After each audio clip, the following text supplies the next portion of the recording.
자, 여러분, 우리 이어서 하겠습니다. 알았죠? 자, 공유를 해 드릴게요. 자, 보이시죠? 네. 자, 그래서, 우리 지금 보고 있는 게, 이 익명조합인데, 말 그대로 이제 조합의 형태를 띠고 있는 그 글자는 그렇지만, 실제로 이 영업자가 단독으로 운영하고 있다. 그런 기업이다. 이렇게 보시면 됩니다. 자, 이거 보세요. 다시 여기 제가 했는데, 이게 무슨 말인가. 얘는 출자를 하고, B는 A와 뭐 하는 거야? 이익을 서로 분배를 하자, 나누자. 우리 뭐 n분의 1로 하자. 아니면 내가 뭐 네가 40을 먹어, 내가 60을 먹든가. 뭐 이렇게 한다 이 말이야. 그리고 얘는 C와 뭐 하는 거야? 장사를 하는 거지, 거래를 하는 거지. 이해됐어요? 그럼 이게 조문이 이해될 거예요. 봐봐. 82조 보시면 이제 이해돼요. 익명조합원의 출자가 손실로 감소됐어요. A가 감소됐어. 아니, 출자가 손실로 감소됐어. 그럼 이윤이 남아, 안 남아? 안 남았지. 그럼 나눌 게 있어, 없어? 없잖아. 그죠? 그 손실을 전부하지 않으면 배당을 취하지 못한다. 누가? 영업자가. 손실이 이 출자액을 초과했을 때 임명조합원이 이미 돈을 받거나 이렇게 했을 때 그거는 뭐 반환할 필요 없다 이 말이죠. 그런 뜻이에요. 이해됐죠, 이제? 그 얘네 둘이 이제 얼마나 나눌 것인가를 합의하는 거야. 자, 그다음 이제 계약을 이제 해지하죠. 계약을 해지합니다.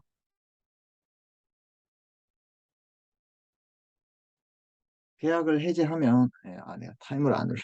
계약을 해지하면 어떻게 되는 거야? 손속 기한을 정하지 않거나 종신까지 했어요. 그럼 뭐 계속 하다가 나 얘랑 못하겠어. 그러면 이제 영업연도 만에 계약할 수 있는데 그 전에 이제 알려줘야 돼. 6개월 전에 예고해야 돼. 그런데 부득이한 사정이 있을 때는 언제든지 할 수 있어요. 알았죠? 근데 이 부득이한 사정이 가맹업, 프랜차이즈 같은 경우에는 부득이한 사정이 있으면 언제든지 해지할 수 있다가 아니라 상당한 기간을 정하고 예고한 후에 할 수 있다. 이렇게 되어 있어요. 그래서 요거와 요거의 차이점 기억해야 되죠.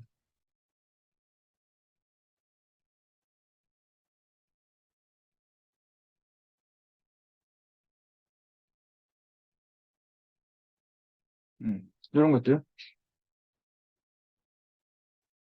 여러분이 이제 기억하시면 도움이 된다 이 말입니다. 시험을 준비할 때.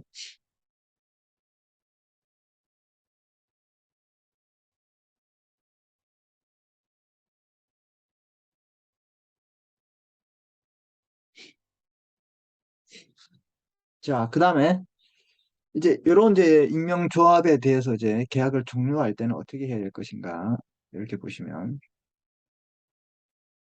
어, 조합 계약은 다음 사유로 종료합니다. 영업을 폐지하거나 양도했을 때 영업을 그만둬 아니면 딴 사람한테 팔았어 그럼 끝나야지. 영업자의 사망, 성년 후견 대신 성년 후견이라면 이제 금치산자 같은 경우인데 영업자가 죽거나 영업자가 이제 성년 후견 이제 피성년 후견이 이제 금치산자가 됐어요. 이거는 관계없어. 알았죠? 응, 종료되는데 영업자가 또 영업자 또는 조합원의 파산이다. 일방이 파산이 되면 이건 무조건 뭐가 되는 거야? 종료되는데 익명조합원의 사망 피성년 후견은 아무런 관계없다. 요거 기억합니다. 알았죠? 요거 관계없다. 자, 이제 계약이 종료됐어. 그러면 조합 계약이 종료된 때는 영업자는 조합원에게 그 출자의 가액을 반환해야 돼. 그러나 출자가 손실로 인해서 감소되는 그 잔액을 반환하면 된다 이 말이야. 균형 규정이 있습니다. 뭐 어렵지 않죠? 이게 우리 익명조합이에요.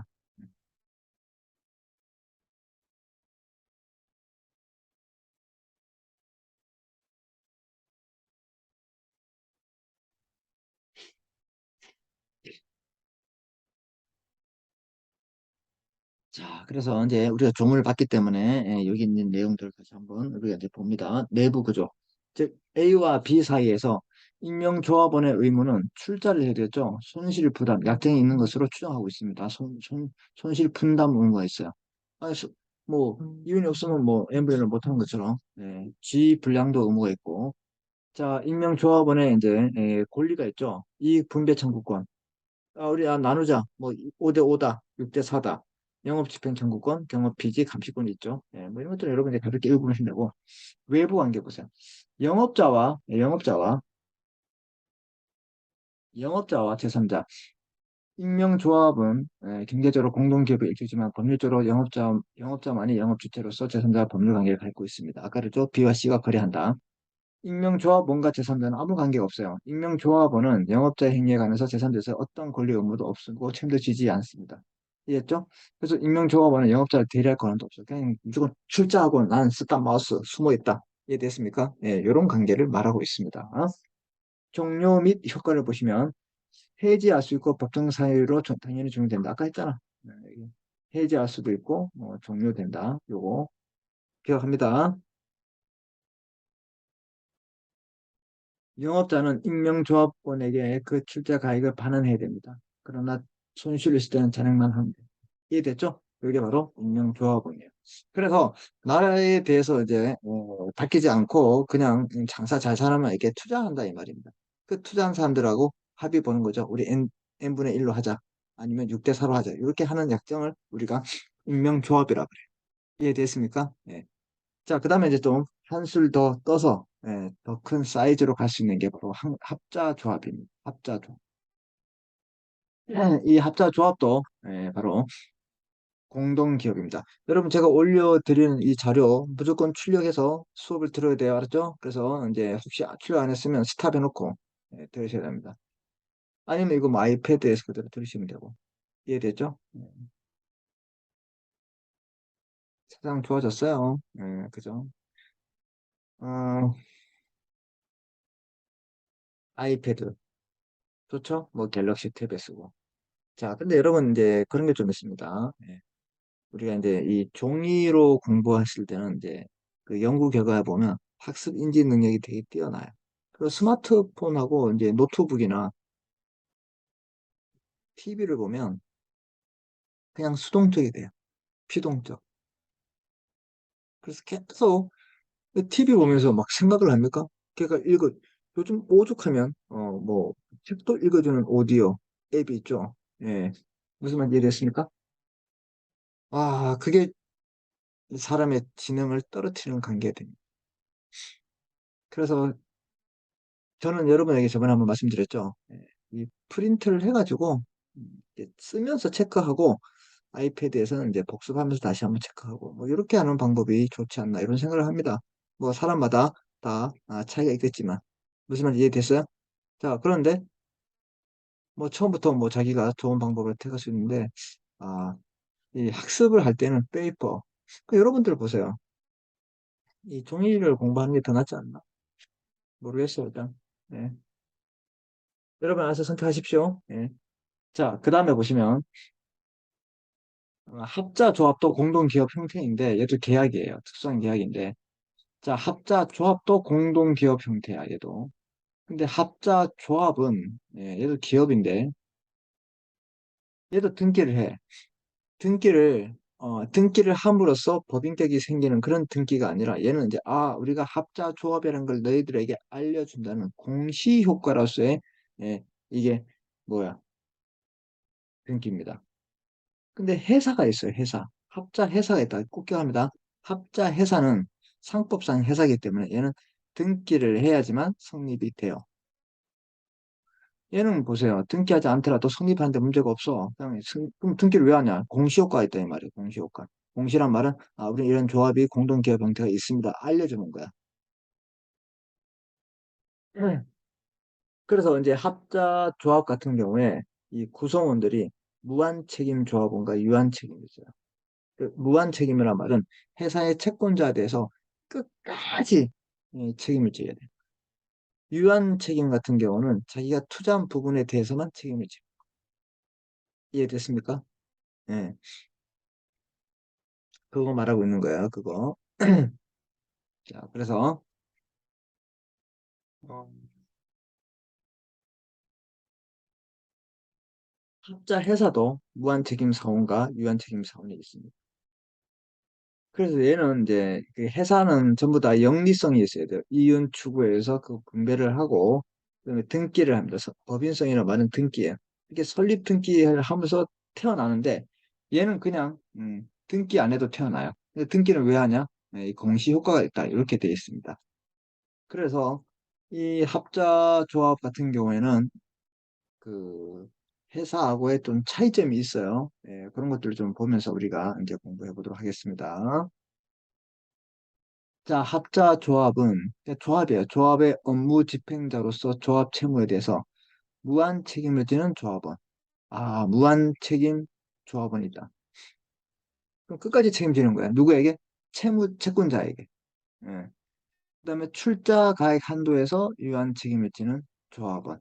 그래서 우리는 이제 공동 기업을 하는데 야, 너는 계속 책임을 줘. 너는 조금만 줘. 대신 너 책임지는 사람에게는 뭐 직책을 많이 줄 거야. 얘는 안 줄 거야. 요렇게 해서 회사 형태가 아니라 그냥 우리가 그냥 공동 기업 형태. 즉 말하면 우리가 동업 한번 해보자. 그렇게 만든 기업 형태다 이 말이에요. 그래서 이렇게 이제 무한 책임 조합원과 유한 책임 조합원이 상호 출자해서 서로 출자해서 공동 사업을 할 것을 약정한다. 공동 사업. 알았죠? 그래서 같이 한번 해보자. 공동 사업. 약정한다는 말은 특수한 계약이야. 그렇게 함으로써 한다. 즉, 이 말은 뭐야? 무한 책임 사원, 유한 책임 사원이 이제 합의하는 거야. 야, 우리 이렇게 해서 뭐 채무는 넌 이만큼 주고 난 이만큼 주고 이렇게 해서 우리 사업 한번 해보자. 이렇게 만든 기업이 바로 합자 조합 기업이다. 이랬죠? 네. 자, 합자 조합 계약. 합자 조합의 설립을 위한 조합 계약은 다음 사항을 적고 총 조합원의 기명란이 하나 서명해야 된다. 우리 기명란이는 뭐냐면 홍길동 도장 있고 그다음에 홍길동 쓰는 거야. 그러니까 홍길동 도장이 이미 박혀 있는 거죠. 서명은 자기 이름 쓰고 나이를 는 거죠.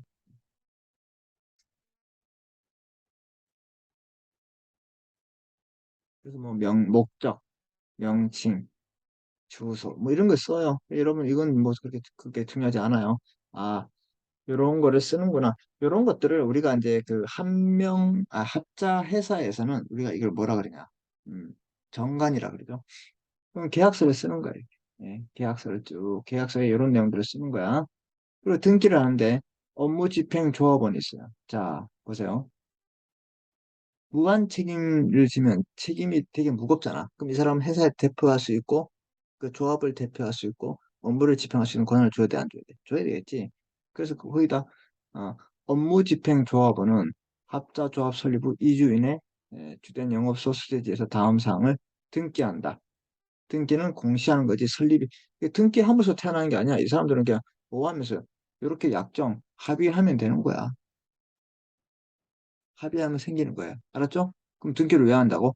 예, 우리 이런 조합이 공동사업 형태의 경영 조직체가 있다는 걸 알려주는 거다 이 말입니다. 이해되셨죠? 무슨 말인지 아셨죠, 여러분? 예. 자, 그래서 뭐 등기 사항이 이렇게 있어요. 예. 자, 그 다음에 이제 업무집행조합원이 있는데 업무집행조합원은 조합 계획에 다른 규정이 없으면 각자가 합자 조합의 업무를 집행하고 대리할 의무가 있다. 각자 한다, 각자. 업무집행조합원이 여러 명이면 그 사람 각자가 알아서 한다. 이런 업무집행조합원은 선량한 관리자에서 주의로서 업무를 집행한다. 선관주의 의무 저번에 말씀드렸죠. 자기 재산과 동일한 주의 의무가 아니라 더 신경 써야 한다. 자, 둘 이상의 업무집행조합원이 있어요. 이럴 때는 조합 계약에 다른 정함이 없으면 각 업무집행조합원의 업무집행에 관한 행위에 대해서 다른 업무집행조합원의 이의가 있는 경우는 그 행위를 중지하고 가반수 결의에 따릅니다. 세 명이 있다. 그러면 가반수에 따른다 이 말입니다. 자, 그 다음에 이제 유한책임조합원의 책임이 있어요. 유한책임조합원의 책임. 얘들은 책임의 한계가 있다 없다? 있다. 유한책임조합원은 조합계획에서 정한 출자 가액에서 이미 이해한 부분을 뺀 가액의 한도로서 조합 채무를 책임이다. 내가 100만 원 투자했는데 벌써 이제 50만 원 책임졌어. 이거 나머지 50만 원만 책임지면 돼요. 뭐더 이상 100만 원, 1000만 원 책임지지 않는다. 그런 것들을 책임지는 사람들은 무한 책임 조합원이다. 알았죠? 예. 자, 1항의 경우 합자 조합에 이익이 없음에도 불구하고 배당을 받은 금액은 변제 정할 때 한도에서 더해야 된다. 이게 좀 차이점이죠. 아까보다가. 자, 그 다음에 이제 이 조합원의 지분 양도 보세요. 업무집행 조합원은 다른 조합원의 전원의 동의를 받지 아니하면 양도하지 못한다. 그 업무집행 조합원은 양도할 수 있냐? 할 수 있다. 어떻게? 예, 동의만 받으면 된다. 예. 이렇게 또 그럼 이게 업무집행 조합원은 도대체 누구냐? 이게 무한책임 조합원이에요. 이해됐습니까? 예.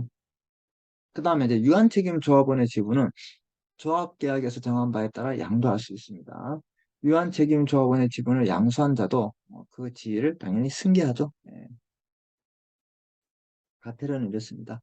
그래서 이런 회사가 이런 조합이 회사로 하기에는 좀 관리 대상이 되고 하기 때문에 그냥 자기네끼리 네, 공동 사업을 할 수 있다.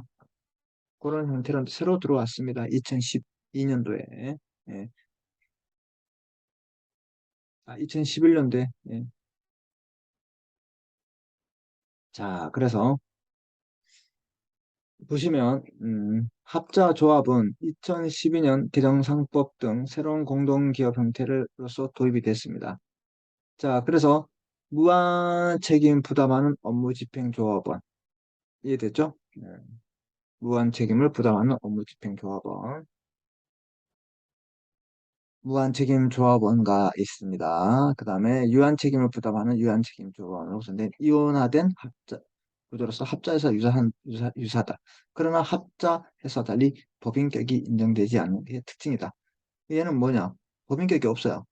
왜? 등기를 안 하기 때문에. 그럼 그 등기했잖아. 그럼 걔는 공시하는 거야. 합자 조합이 있다는 거지. 이게 이 등기함으로써 태어나는 그런 게 아니다 이 말입니다. 구성원의 자치를 강조하면서 유한책임조합원이 존재한다. 아, 그래. 너네 책임이 이제 부담이 덜한 사람도 있으니까 들어와. 들어와. 같이 한번 장사해보자. 이런 거야. 합자회사 조항이 아닌 민법상 조합 관련을 균형한다는 게 특징입니다. 민법에 있는 내용은. 민법. 민법도 공동기업이죠. 아니, 공동으로 우리 한번 잘 공동 사업을 해보자. 그런 약속이에요.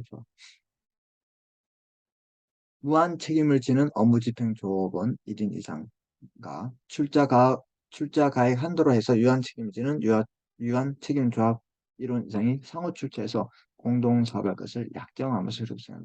이 약정하기 때문에 이걸 뭐라 한다? 특수한 계약이라 합니다.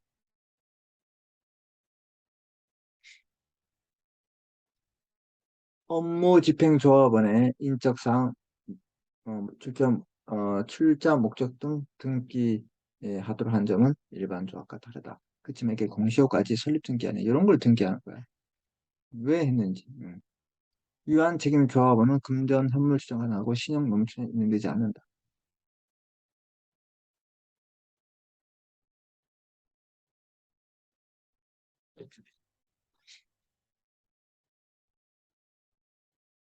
자,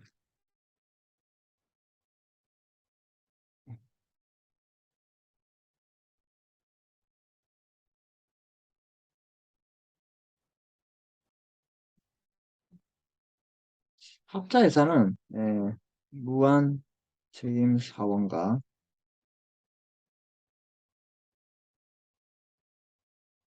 유한 책임 사원이 있습니다. 이 사람들은 어떻게 되냐? 뭐 금전, 현물, 신용, 노무, 출자가 가능. 이런 것들이 좀 차이점니다. 알았죠? 네. 구조를 보시면 어, 더 왔네 이제. 구조를 보시면 내부 관계를 보세요. 내부 관계. 내부 관계. 조직 구성과 조합원의 감시권. 업무 집행 조합원. 그 업무를 집행할 수 있다는 말은 막강한 권한이 있죠. 걔는 당연히 무한 책임 사항을 개성해야 하고 업무 집행을 조합원이 아닌 제3자에게 위탁할 수 없고 유한 책임 조합원에게 회사의 업무 집행권과 대부분을 부여할 수 없다. 왜? 이 사람 책임이 한 게 약하기 때문에. 그럼 누가 이런 걸 할 수 있냐? 무한 책임 조합원이 할 수 있다 이 말입니다. 이해됐죠? 합자해서도 무한 책임 사원은 직접 연대 무한, 음, 그래서 무한 책임으로 업무 집행과 대표권을 가져요. 유한 책임은 감시권만 있습니다. 똑같습니다. 이해됐죠? 예. 그래서 업무집행조합원의 경업금지관에서 한명회사 관련 조문을 준용하고 유한 책임 조합원에게 합자에서 유한 책임과 동일한 감시권을 있습니다. 똑같아 이 말입니다. 합자에서하고 조합 운영, 조합계약의 변경 시에 조합계약 변경 시에 원칙적으로 전원의 동의가 필요합니다. 이 조합계약은 어,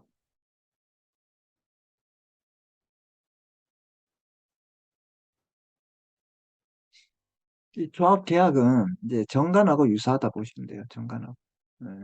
그들만의 약속이죠. 조합계약, 계약서 쓰는 거. 전원의 동의가 필요하고 조합의 중요한 의사결정은 업무집행조합원이 행합니다. 당연하죠. 업무집행수가 여러 수인일 때는 각자입니다. 각자. 알았죠? 업무집행조합원의 의무와 책임 보시면 성간주의 의무를 부담하고 대외적 책임을 별도의 조항이 없고 일반적 불법 행위를 부담합니다. 조문 봤죠? 외부 관계 보시면 조합원의 조합 채무에 대해서 무한 책임과 유한 책임으로 부담합니다. 그 채권자 보호도 동일하다. 이해됐습니까? 네. 자, 그래서 이제 이런 형태가 이제 이게 특수한 형태구나. 요거 여러분이 기억하시면 될 것 같아요. 알았죠? 네. 이렇게 보시고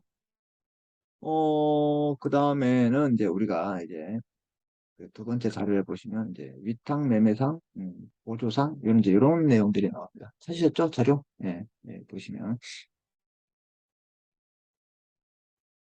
자, 위탁 매매상 제가 이제 필기를 좀 해놓은 게 있어요. 그래서 여러분들은 그걸 이렇게 보시면 될 것 같아요. 자, 이 보조 상인은 대리상, 중개상, 위탁매매상, 운송주소는요. 얘들은 얘들은 보조 상인이기 때문에 상인이에요. 근데 우리가 이제 이런 사람들이 있어요. 누가 있냐면 상업 사용인을 알고 지배인, 구포사 말은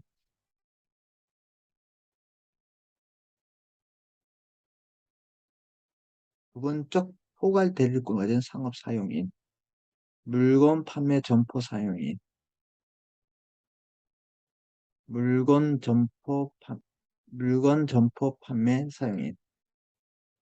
음. 지배인, 부분적 포괄 대리권을 가진 상업상인, 물건 판매 점포 사용인. 이 사람들은 상인이 아니다. 알았죠? 네. 이 사람들은 상인에게 족속되어 있어요.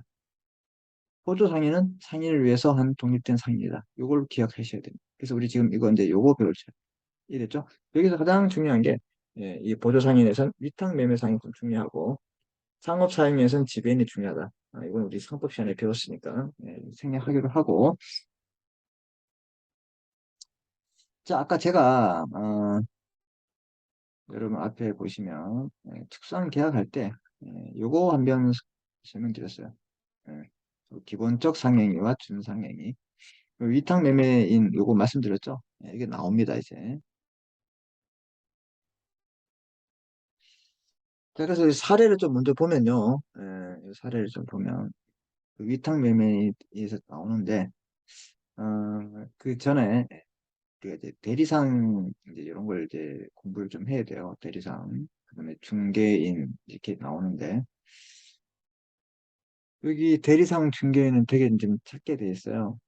그래서 이거는 나중에 제가 따로 하고 일단 먼저 우리가 어, 위탁 매매인에 대해서 먼저 공부를 하겠습니다.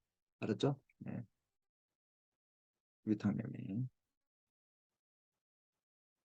자, 보시면 이제 이 조문을 제가 자 보세요. A는 평소에 소장하고 있던 골동품인 골청자를 B에게 3천만 원에 팔아달라고 부탁을 합니다. A가 그래서 A가 고려청자 3천만 원을 팔아달라 매도를 B에게 어떻게 해요? 했어요. B는 A의 부탁을 받고 평소에 잘 알고 지내던 C에게 고가의 고려청자를 매입할 의사를 물어보았다. 또 살래? 이렇게 물어봤어요. 얘가 C는 매입할 의사가 있어. 골동품 매매 계획을 청해서 알았어. 얼마? 얘가 시킨 대로 3천만 원 했으면 3천만 원. C하고. 이해됐죠? 네. 그러나 A가 지정한 가격보다 3천만 원 더, 3천보다 더 많은 3,500만 원 매물가 이루어졌다. 이 경우 500만 원 누구의 소유가 되냐? 이런 게 이제 나타날 수 있습니다. 그렇죠? 네. 자, 그래서 요 사례 보시면 이제 정리를 제가 했죠.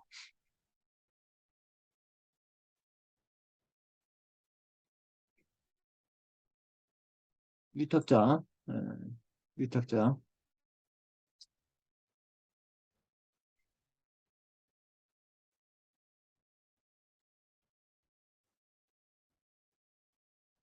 위탁자. 그런데 보세요. 만약에 지정가액 준수보다 영가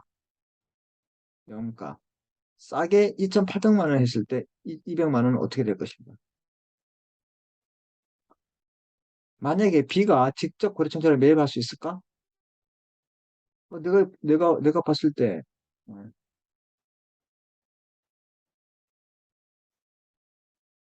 내가 봤을 때, 이거 괜찮다, 이 말이에요. 이해됐습니까? 네.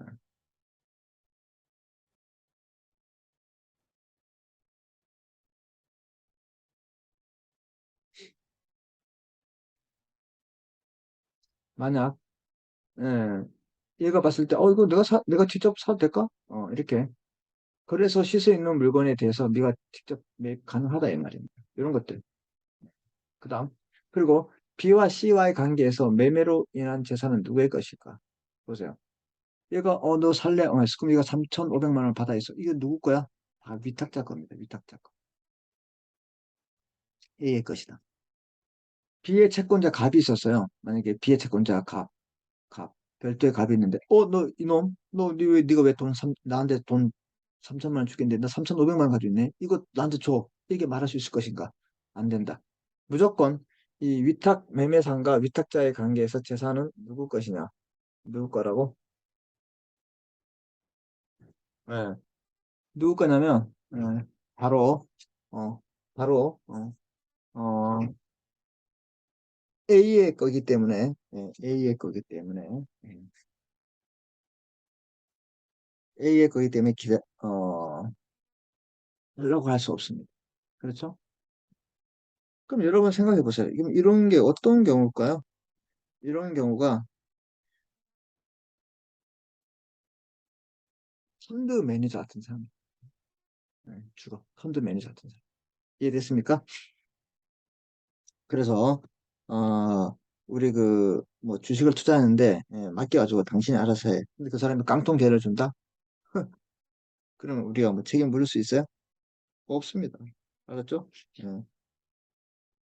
그래서 그런 경우가 위탁매매상이다.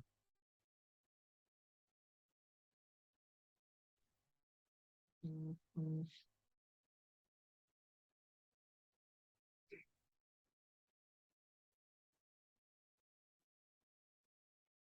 자, 결국 B는 A에게 수수료를 청구하죠. 내가 만약에 팔았으면 3,500 줬으면 그대로 다 줘야 돼. 그리고 얘가 잘했네.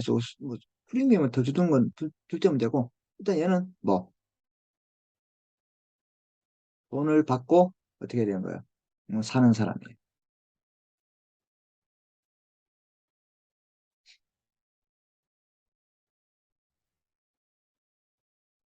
나아가 B와 C가 상인이다. 만약에 얘가 이제 살래? 응 했어요. 매도 청구. 매수 사달라고도 할 수 있죠.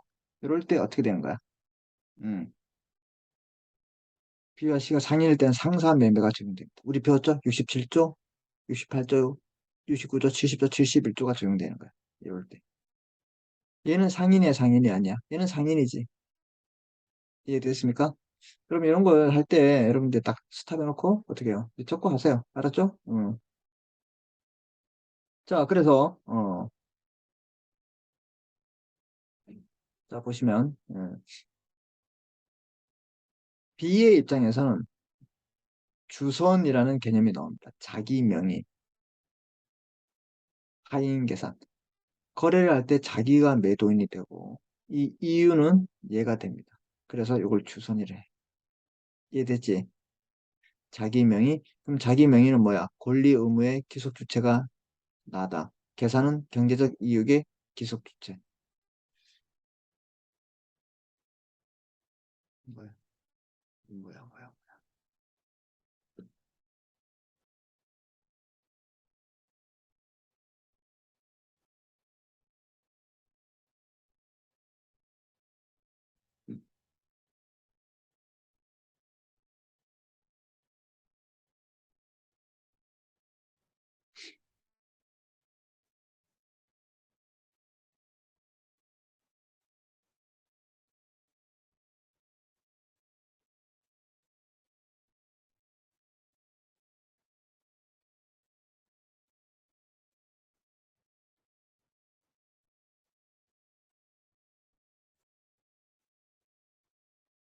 자기, 자기 명의. 권리적, 권리와 의무의 기속 주체가 나다. 그럼 자기 명의. 남이다. 타인 명의. 타인 계산, 경제적 이익의 기술치가 나다, 자기 계산, 남이다, 타인 계산. 근데 그래서 주선이라면 자기 명의 타인 계산이야. 그래서 얘가 자기 이름으로 매매를 하지만 이득은 내 거다. 그게 주선. 그래서 주선을 인수하는 것을 당연하게 여기기 때문에 당연상입니다. 아까 보시면 여기 있잖아. 위탁 매매의 주선을 관한 행위. 이 주선이 그거야. 뭐라고?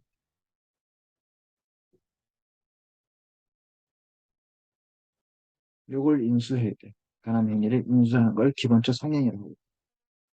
알겠습니까? 제가 아예 이걸 다 해서 올릴게요.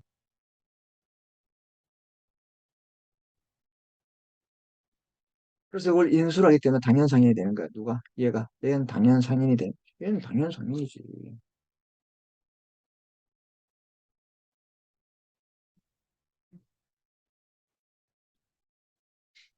얘가 뭐 상인이든 말든 말 필요 없고 얘도 상인으로서 위탁 매매상이 얘가 상인이 한다 이 말이야. 이해됐죠? 예. 무슨 말인지 아시죠, 여러분? 자, 그래서 어, 매매는 보조적 상행이야. 보조적 상행이. 예. 얘가 그러면 이게 매매, 사고 파는 행위는 얘가 이렇게 인수를 했기 때문에 사고 팔 수 있는 거지. 그지? 그럼 얘가 매매하는 것은 개인적 목적을 위해서 하는 거야. 이 인수를, 주선의 인수를 위해서 하는 거야. 주선의 인수를 위해서 하는 거지. 근데 반증이 있다? 자기 개인적으로 했다? 그랬을 땐 이 법적 행위가 안 되는 거야. 추정하기. 이해됐죠? 그리고 얘하고 얘는 어떤 법률적 관계가 있습니까? 아무런 관계가 없. 이해됐죠? 예. 그 논점을 보시면 위탁자와 A와 B와의 관계, 그다음에 이 얘가 지정가에 준수 의무를 했습니다. 누가? 얘가 3천만 원에 팔아면 팔아야 된다. 알았죠? 예. 위탁물의 기속 관계 누구 거야? 모든 것들은 경제적 이익은 전부 다 아까 얘기했잖아요. 자기 명의이기 때문에 기속 주체가 누구냐? A 겁니다. A 거. 이해됐죠? 네. A 거예요. 사례 해결. A와 B의 관계는 내부 관계는 B는 A에게 통지 의무, 계산서 제출 의무, 지정가액 준수 및 개입 의무 등이 있다. B는 A에게 보상구권 상한 비용 청구를 행사할 수 있고 지정가액 준수보다 높게 고통을 받고 매매대금 A에 속한다. 이거예요. 이게 됐죠? 예. 이게 제일 중요한 거예요. 이거 무조건 시험에 나옵니다. 자, 대리상과 중개사는 다음에 설명하고 우리 위탁 매매인 이거 보겠습니다. 그 다음에 우리 이제 대리상하고 중개인 요거 수업하고 이제 운송업 한다 이렇게 말씀하시면 돼요. 자, 그래서 이제 위탁 매매인 보시면 주선이란 일정 거래할 때 행위자의 자신의 이름으로 거래하는 하되 그 효과는 타인에게 기속되는 것을 말하고 있습니다. 이걸 우리가 자기 명의 타인 계산, 요 주선이라 한다. 이건 뭐라 한다? 주선이라 한다. 물건 또는 유가증권을 매매로 영업을 하는 자입니다. 물건을 팔거나 유가증권. 그래서 위탁매매인의 상행위, 위탁매매인의 매매행위는 영업을 위하는 행위로서 뭐가 된다? 보조적 상행위. 기본적 상행위는 주선의 인수가 됩니다. 이해됐죠, 이거? 무슨 말인지. 이게 있어야지 이걸 하는 거 아니야. 그다음 내부 관계, 위탁 매매 계약. 주선이라는 사무 처리를 목적으로 위임 계약 같은 걸 적용됩니다. 그래서 위탁 매매인의 위탁자에 대한 그 의무에서 통지 의무, 계산서 제출 의무, 통지 의무, 계산서 제출 의무,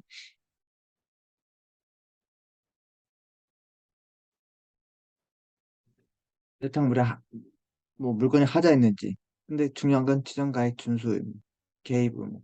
요 의무는 여러분이 좀 기억하셔야 돼요. 중요합니다. 통지 의무, 계산서 제출 의무, 하자. 이런 의무, 이행 당부 책임 이런 것들. 자, 그 다음에 위탁 매매인의 위탁자에 대한 권리로서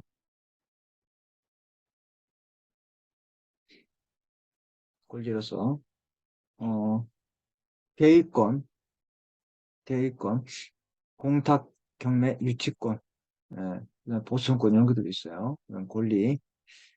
자, 외부 관계를 보시면 외탁 매매 제3자의 관계. 무슨 관계 있나? 아무런 관계가 없. 위탁물의 기소. 이건 위탁인의 채권자는 포함 안 된다. 아까 채권자가 뭐라 그랬어요? 좀 달라 그랬을 때 예, 무조건 소유권은 위탁자의 소유가 된다. 이걸 기억합니다. 알았죠? 위탁자의 소유가 된다. 자, 그 다음에 이제 준위탁 매매인이 나오는데 자기 명의 타인 계산이로 주선을 하되 매매 아닌 행위. 뭐야? 쟤는 아까 골동품을 사고 팔았잖아. 매매 아닌 것은 이 주선으로 출판을 해주거나 주선으로 광고해주거나 주선으로 여행을 해주는 사람들을 우리 뭐라 그러냐? 이 사람 중에서 운선주정이 아닌 사람을 준위탁 매매인. 출판사, 여행사, 광고 대행사 이런 사람들을 뭐라 한다? 음, 준위탁 매매인이라. 알겠습니까? 예. 자, 그리고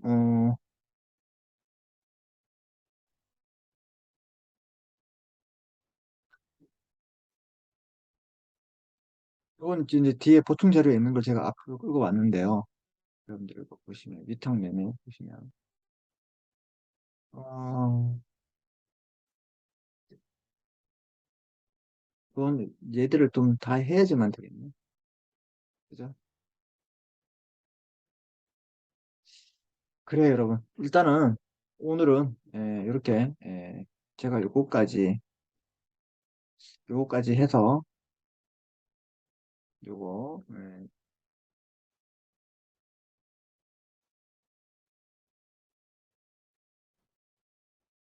요거를 복사를 해서요. 이거 오늘 수업 자료 했죠? 거기에 이어서 제가 따로 여러분에게 올려드릴게요. 그래서 여러분 이제 필기하는 번거로운 거 없애드리고, 그죠? 예, 없애드리고 공부에 매진할 수 있도록. 아우,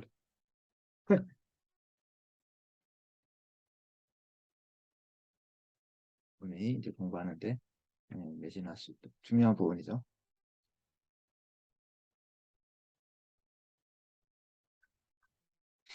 음.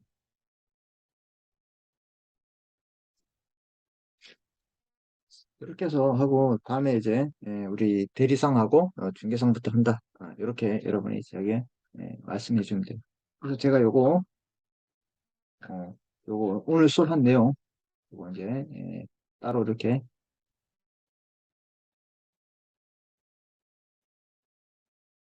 이렇게 해서 이제 올려드리면 될 것 같아요. 그죠, 여러분? 이렇게 하면 여러분이 이제 요거 그대로 복사해서 공부하시면 될 것 같아요.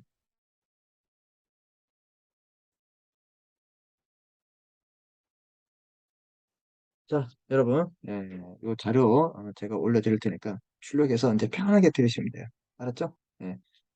어, 이제 다음에 6교차 보고 그다음에 우리 또 수업을 계속 이어갈 텐데 공지사항 잘 확인하시고 우리 그때 한번 다시 한번 만나서 이야기하도록 하겠습니다. 자, 고생했고 다음 우리 수업에서 만나겠습니다.